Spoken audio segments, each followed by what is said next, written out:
Hey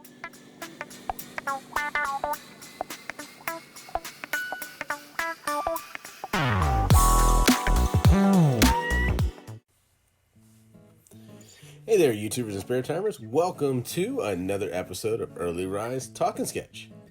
Now, if you're new to this series, welcome. My name is Charles Armstrong, and in this series, I talk about different art topics. And while I'm doing so, a speed sketch or painting will come to fruition right there in front of your eyes. If you're watching this on the YouTube channel, or if you're just listening to it, fine, just listen along. Again, this is a very, very casual series. I don't dive into anything too controversial. For the most part, just kind of stay on the topics of what I'm dealing with and what you can expect to deal with if you are trying to improve yourself as an artist. So as always, go grab yourself a cup of coffee, tea, shake, or whatever it is that you drink in the morning, and we'll go ahead and start getting, into these different topics. Now, if you're like me, I like myself a nice hot cup of coffee. So, kind of backtracking a little bit, I'm going to be explaining why this video is taking so long to come out. And this is similar to what I did my last Early Rise Talking Sketch episode. So pretty much for this one, the reason I'm so far behind is at the end of February, beginning of March, I got slammed with a lot of freelance work. And I mentioned it before, I actually work two jobs. I work a main job, a part-time job, and I do freelance on the side. So freelance kind of came into play this past month, and it just like overtook me to the point that I pretty much wasn't having time to do really anything other than freelance and trying to spend time with my family, because again, we are in, end of February, beginning of March. So for most people who have families, this is like your time where you're sitting at doctor's appointments and dental appointments and all that fun jazz. But, pretty much now that I've kind of completed a lot of the freelance, I am taking a 2-week little sabbatical from doing freelance for a little while, so I can hopefully knock out some of these videos and produce some more stuff for YouTube, etc. So expect to hopefully see more from me here in the coming weeks. And that kind of rolls into my other comment from my last video, which was expect to see a new series coming out called STS The Biz. Well, again, my goal was to get that out sometime in March and then hopefully continue to release, at least one day a month out of every month, kind of explaining what's going on with Spare Time Studios as a business and from the business side. I still hope to get an episode out before the end of the month, but we shall see, because we literally only have like 2 weeks left. So we'll see how that goes. But let's get off of that. Let's get right into the main topic. And the main topic I wanted to talk about today was backups. Now, I kind of mentioned this before, and in another video I want to say where I've talked about, you need to make sure that whatever you're working on, you need to constantly save it and you need to back it up. And this is a really important topic that I feel, even when I went to art college and even when I taught school, I tried to teach this a little bit, but even I feel like I didn't push it enough. And that was that you really, really, really, really, really need to get into the habit of having backups. And that's even backups outside of the device that you're using. So for example, myself, including this, is, I get in the habits of just save stuff on my laptop or my computer, and that'll be the end of it. And the problem with that is what happens if something happens to said laptop or computer? What are you gonna do then? So I've started this whole new methodology with saving out my stuff, and that is, I've actually been saving out a lot of stuff to detachable hard drives for my laptop. Main reason too is my laptop has a very small hard drive, so that kind of sucks. But in a way, it was kind of a good thing because it kind of pushed me to start using detachable hard drives. So I actually have 2 detachable hard drives. One is the one that I kind of I'm mainly using a lot and going back and forth on, and the other one from that is a backup. And in some cases, I actually have some stuff still on my computer that I'm currently working on. I have it on the other drive that I pull from, and I have it on a backup. So I literally have the same project in a lot of cases saved anywhere from 2 to 3 different areas. And I just think that it's a, really smart way to kind of go about it, and, constantly trying to keep up with those. So make yourself a regiment that you back up your drive at least once a month, and some people tell me like, well, why don't I just put it to a cloud? Okay, well, that's good too, but you're gonna probably pay more for that. But I mean, it's up to you how you want to back up your stuff. I choose to use detachable hard drives, in which case I label. And I also use, right now I'm using 1 terabyte hard drives. These are HHDs. But I'm slowly transitioning to other forms such as SSDs, which are a lot faster, but the price is different. So let's go into that. So talking about pretty much reiterating that you need to back your stuff up. I kind of first need to go off before I can go into price and cost and all that and size. I really need to go on the big main reason for this. And the big main reason for this is, again, things happen. Murphy's Law. Lightning strikes, your computer goes out. Maybe you accidentally deleted something.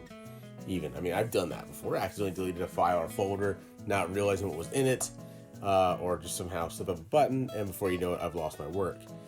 And that's kind of a royal pain. So that's the reason why I believe you should do it. Just so you kind of cover your own butt, especially if you're working on an important project for a client.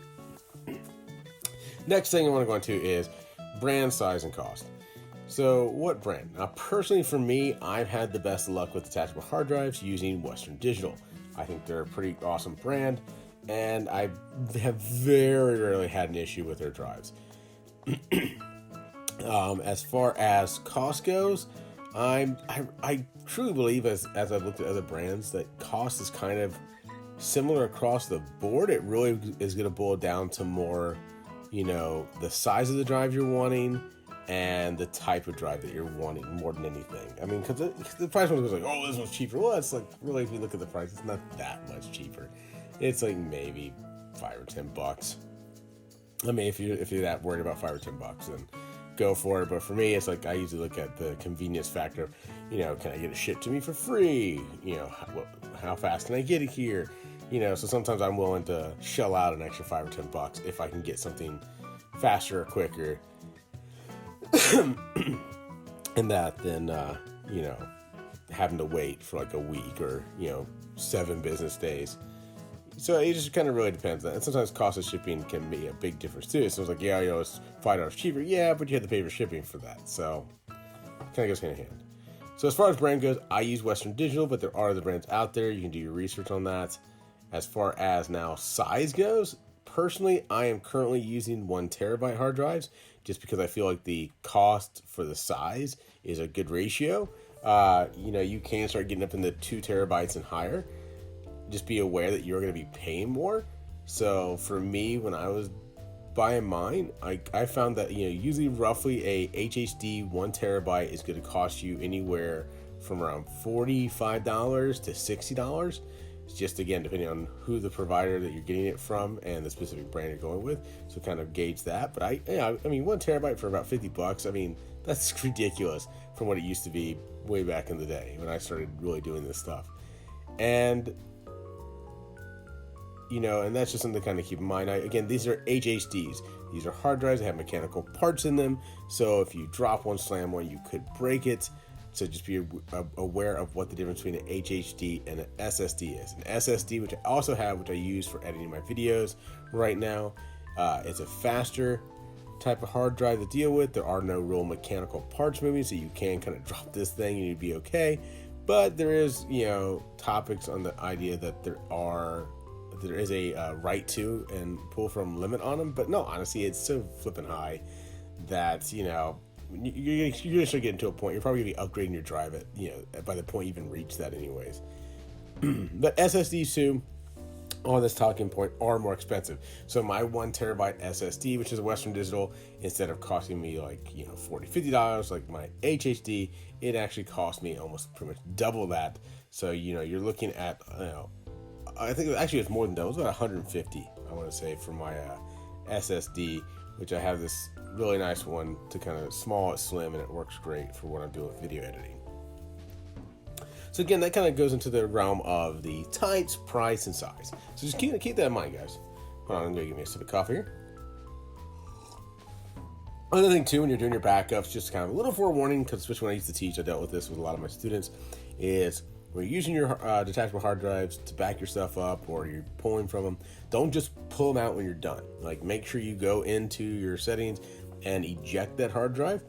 I've had to explain this to a couple people, and that is, the reason for this is your detachable hard drive is pulling power from your connect point, be it a USB, USB-C, whatever. It is pulling power from that, and you can sometimes cause an arc. And when you do that, it literally frags your drive, and that's the last thing you want to do. I've had it happen to me, in all honesty. I thought I ejected something, I didn't. I pulled the drive, and it fragged it, and I literally wasn't able to get anything off of it.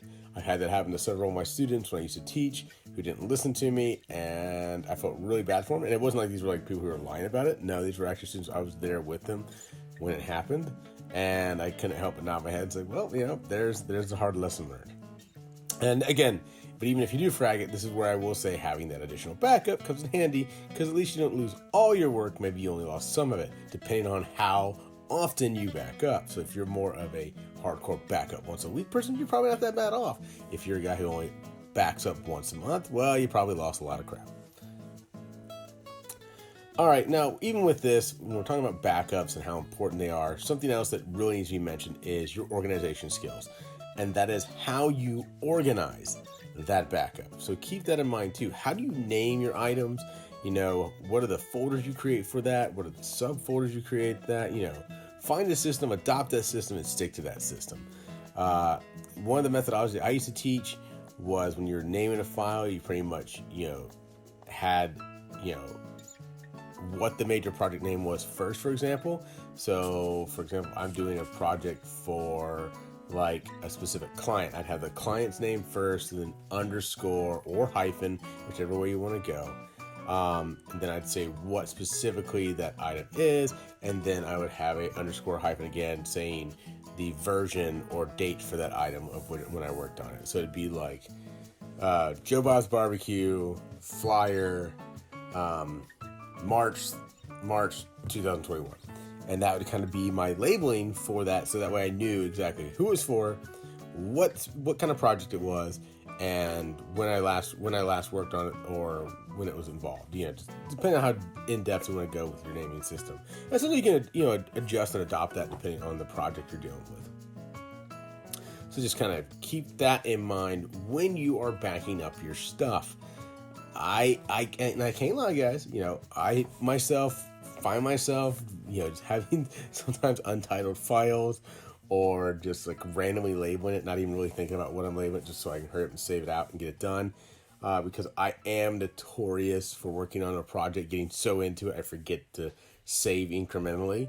Because sometimes I don't have autosave set up. I usually just save as I go. And that's kind of a bad habit. I need to start getting better habits with that. But again, like that first video I released on episode 1 there, and it was talking about all of us becoming better artists. That's an area I have to work on myself as an artist, and I believe a lot of artists, we do tend to kind of get really into our work. We tend to forget to save out regularly. We tend to forget to back up things. And I also feel like we tend to forget the importance of labeling. And that's even within our files themselves. I look back at some of my old Photoshop files, for example, and my folders I had, or layers I had in some of my older Photoshop files, are hilarious. Like, they're not even like labeled, man. They're just like copies of other layers.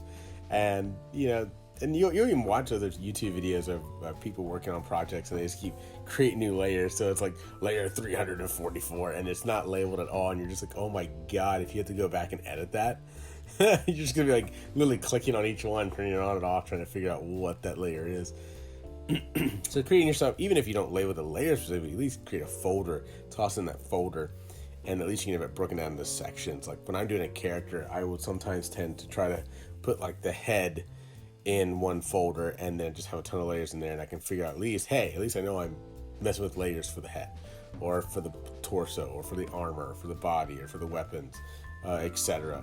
So that's just something else to kind of keep in the back of your head when you're doing these backups, or when you're creating these files or sub files, that again, you're labeling, you're backing up, and so on.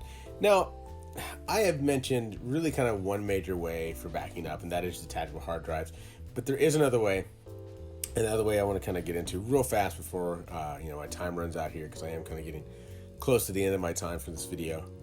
And that is, you could always, back yourself up to a cloud, which I kind of just shortly mentioned. But again, you're going to be paying for that. So if you're going to be having someone else hold your information, that is somebody else holding your data, you have to have an internet connection to access it. So think about that too. If for some reason you're in a rural area, or something happens and you lose internet connection and you can't, and you need to get a project done, you're not going to have access to that project. But if you do have it on a detachable hard drive in front of you, you can access it at any point. Internet connection doesn't matter. And so that's not going to be a factor of you not getting the job done. So that's something to kind of really keep in mind.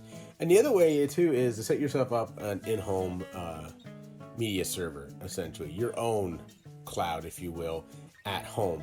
I'm actually considering moving to that here very soon, so I can direct hook up to it here at my house. But at the same time, I'll be able to access it wherever I go. I'll be able to share projects a little bit more easier with other colleagues and clients. So that's just something to kind of keep in mind. And those are going to be more expensive though. I mean, like right now we're talking about with these detachable hard drives, anywhere from 50 to 150, 50 to 150, 200 bucks, depending on how big you're going, to jumping into the more of the realm of 300 to 1,000, depending on like what extent of a system you're looking at putting in. Because now we're talking about 4 terabytes, 8 terabytes, 10 terabytes, and so on of backup space that automatically backs up, can be accessed from anywhere. So that is a totally different ball game. And I may dive into that more when I finally myself get into it. But all right, guys, we are definitely reaching the end of this video. Again, I will be gauging each of these videos coming forward and that as I move along. Just real quick too, guys, if you've liked this video, you can support this channel by simply hitting the like button or subscribe to my channel to find out what new content we have releasing each month. But other than that, guys, I just want to say, big shout out and a big thank you to all of you who've been kind of like supporting me as I keep moving forward, and try to improve myself as not just a better artist, but a better YouTuber and a better producer. So again, thank you guys. And as always, guys, like I always say, make every one of your days an adventure. All right, guys, till next time, I'm going to finish this coffee here and we'll see you in the next video.